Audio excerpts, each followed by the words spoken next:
Welcome, guys. This is Daniel from Gardenscape Designs, and I'm happy to introduce season 2 of My Garden, My Home. In this program, we're going to see a lot of beautiful gardens. We're going to have a lot of teaching points whilst we go through folks' gardens. In addition to that, we started importing these lovely beauties back in 2020, and we want to show you all the potential of some of these plants because a lot of these plants have reached their full potential after a 3-4 year period. So you new guys who are probably interested into bromeliads, interested in plants, will get an idea as to how they are locally grown and the look that you would actually get, the colorization, which would probably be a bit different sometimes when it is you actually look at Google, when it is you look at pictures on Facebook because of the temperature and the climate, etc. Now, this program has been long in coming, guys, and I'm glad that we could actually bring it here. We had a lot of difficulties. Last year, we had extreme hot weather.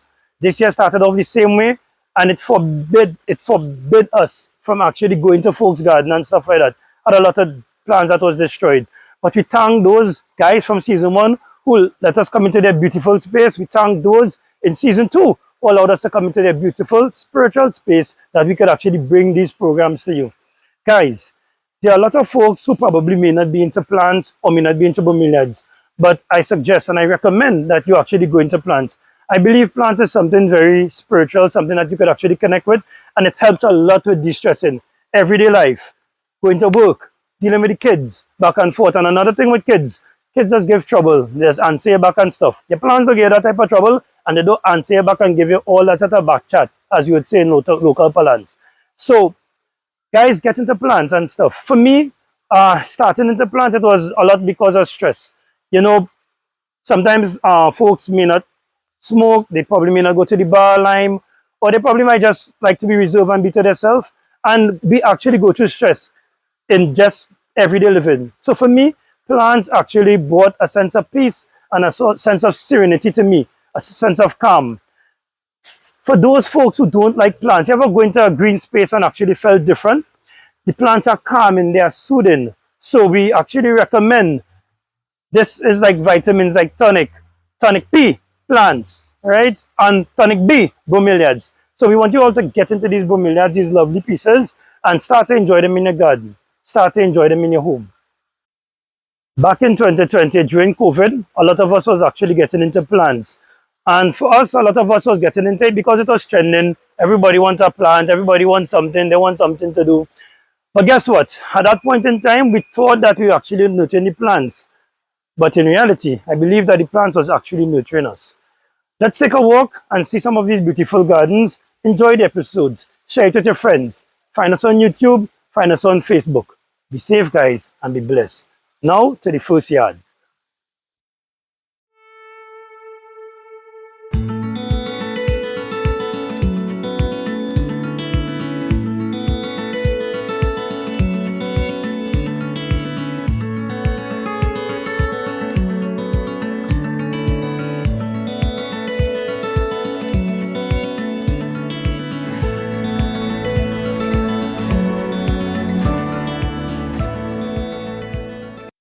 Good day, guys. Daniel again from Gardenscape Designs, and today we're going to do another episode of My Garden, My Home. So we're in a beautiful yard today, and what you're going to see some beautiful plants, and you're going to get some great ideas for all your landscaping work. Take a look at this in the back here. So you have a couple of bromeliads here. These are raspberry, acmea raspberries. These are pretty much full sun plants, but take a look at this palm here. This palm has a large, wide span, probably like about 10 feet or so. And especially when it is in the tropics, and especially when it is experiencing a lot of heat and a lot of sun, you could use these palms inside of your landscape. Whether you're using them in big pots, whether you're using them in the ground, you could actually use these to provide dapple light, filtered shade for your bromeliads.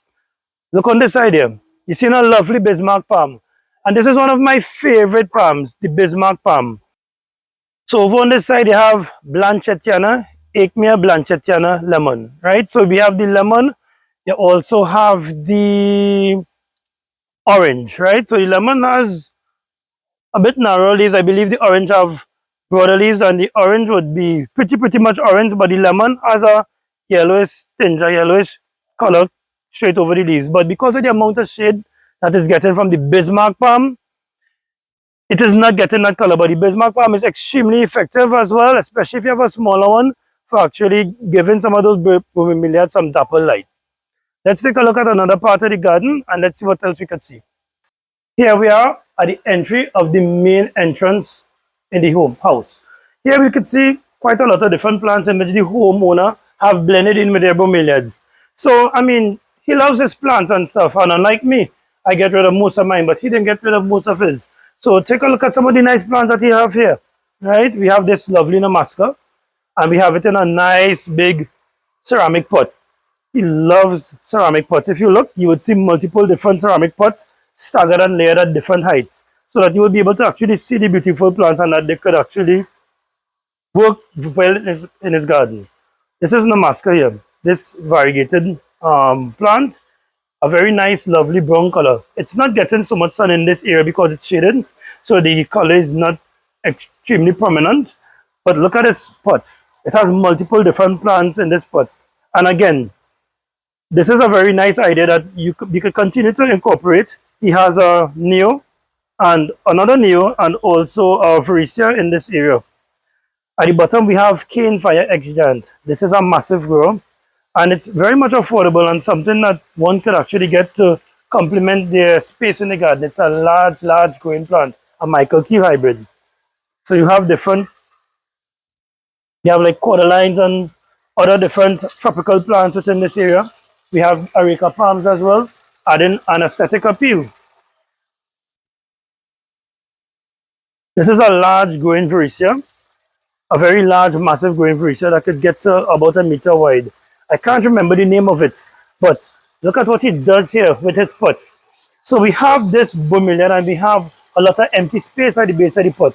So what he's doing, he's using some of his more miniature and smaller bromeliads to fill up this area. These are small bromeliads. Unlike minis, if it is that you were to use minis, you would get all this area filled and then you would have some spilling over as well. Listen guys, what are you hearing? I love this here. I always love water inside of a garden. It's nice, peaceful, and calming. And with the added fish, it adds a very nice aesthetic design.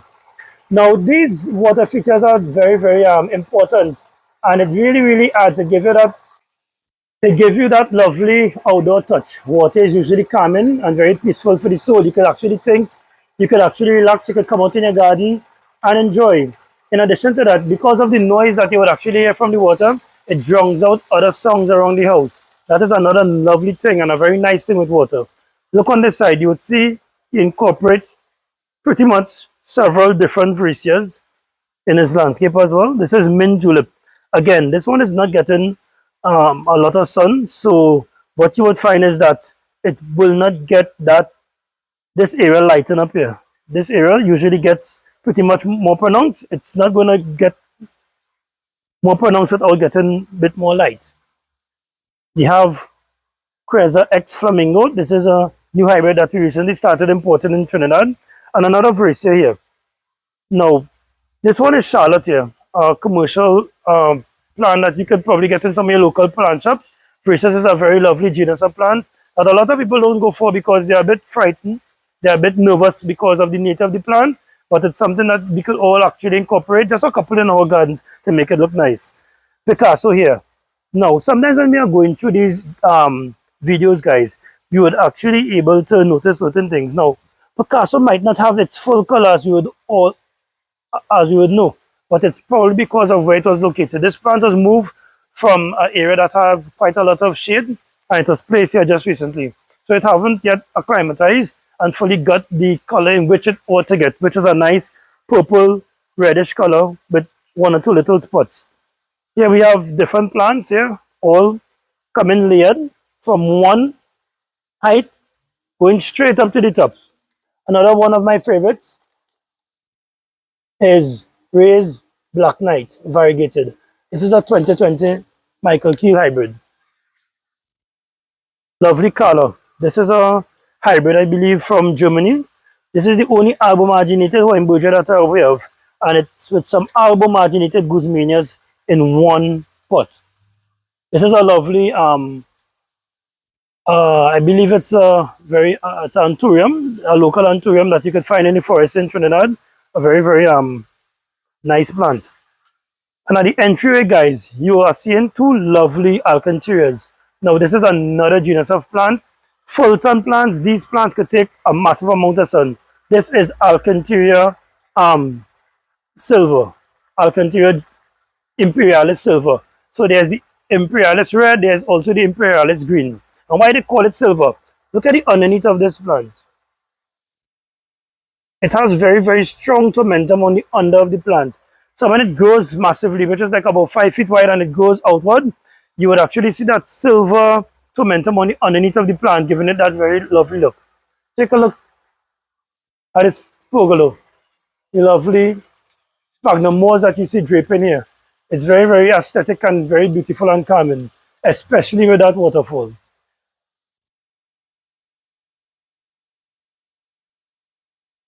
Again, on this side, we have more alcantharias. This one is Julieta. We also have, this is a plant that was created by Patricia Bullis. The name of this one is Patricia's Secret. It's a full sun plant. It usually gets to about 30 centimeters. A lot of nice color inside of it. Take a look at the pots. All sorts of designs of ceramic pots, concrete pots, and you have some nice stones that create this lovely edging and keeps the plants inside one specific area, making it look really good. So edging is very, very important when it is actually doing some of your landscape work. Very, very important. Knockout. A Michael Keel hybrid. This one is taking quite a lot of sun. A couple of folks would usually ask me, what is this white filament that you would see over the leaf? And this is usually sometimes because of hard water, chlorine in the water. It is believed to be that. So you will get that filament. It's very, very easy to take care of. All you need to do is to probably take a wet cloth, soft cloth, and just wipe it clean off. If you have a toothbrush with soft bristles, you could actually use it just to clean the plant out as well, to get rid of that. So it's very, very easy to take care of, and it won't destroy or damage or harm the plant in any way at all. Take a look at this side. We have a lovely chango here. I love where this plant is. It's on a height, and it has a trailing effect. So this Lisa Vincent hybrid gets massive, up to 70 centimeters wide, and it's placed on a lovely height on a nice pot that will give you a trailing effect. Also, this alcantharium is also on a height. So we have the larger plants on the height, and some of these larger plants could actually add protection for the smaller plants in the said area. This one is a favorite of many. This one is called Jeffrey Block. But take a closer look at Jeffrey Block here. You would see that the newer leaves are forming this sort of tight, rigid cone. Everyone is growing very, very close together. And it's something that we would want to look at, because this could form a tight, rigid cone, which is known as quilling, where the leaves interlock on each other. And in order to actually alleviate this problem and get the plant growing again, it's good to actually remove that rigid cone, repot, refertilize. So that is one of the things in which we would do when it is we have this quilling effect on the plants. This is what you'll find out on some of the Veraceas, some of the neos. You're not going to find it much on the Ichneas, but on the Veraceas and the neos, you're going to find that quilling effect.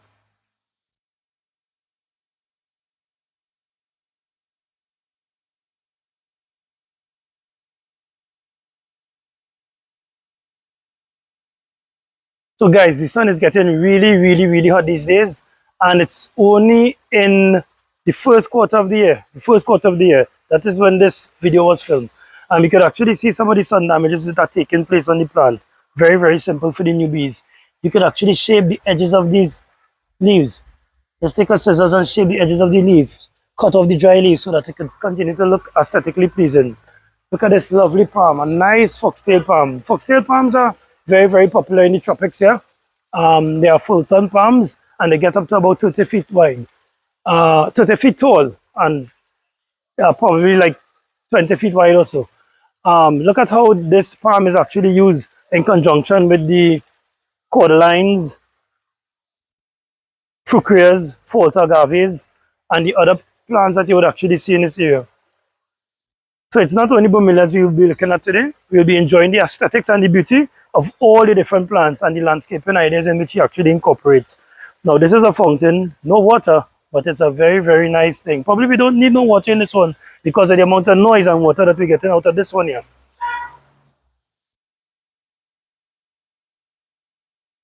Again, we have this odorata, and the guy is just like me. I love alcantaras. I probably don't have much space to put them, but he loves his alcantaras as well. Again, you're seeing multiple plants at the base of the alcantara to complement it, just to fill up the space, the fillers.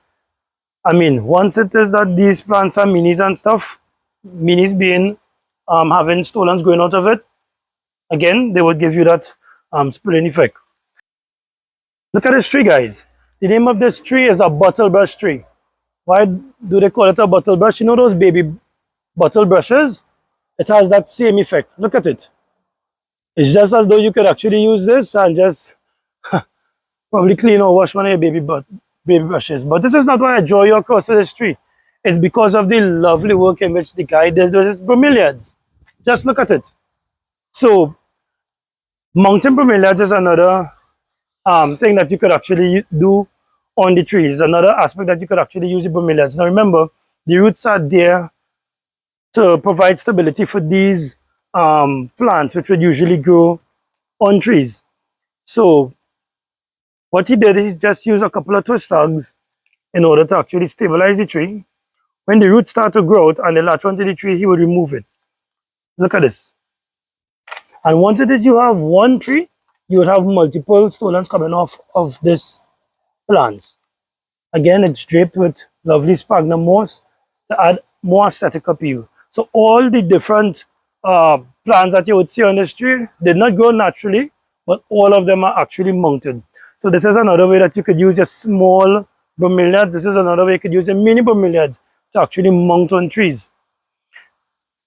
And take a look at the base of the tree, where he used some large, big rows in order to give the tree some shoes. And when I say shoes, you're not seeing the base of the tree, you're only seeing this bromeliads. So these are very large bromeliads that will actually use to mount at the base of the tree. So you can use a combination of your large bromeliads, your small bromeliads, your minis, and even your medium-sized bromeliads. So it's going to give you a different look and a different twist, and a different way in which it is you could actually use your bromeliads within your landscape. And for these plants, it's going to get adequate shade, reason being because it is under a tree. The tree is providing natural shade for it. Take a look at some more of the landscaping work here.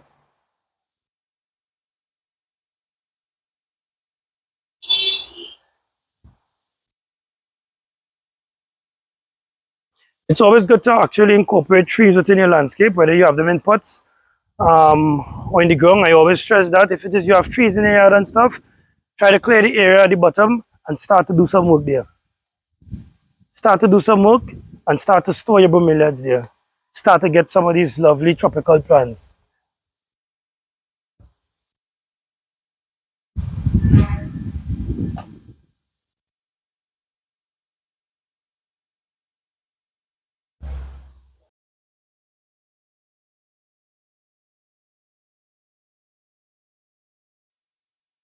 Look at this.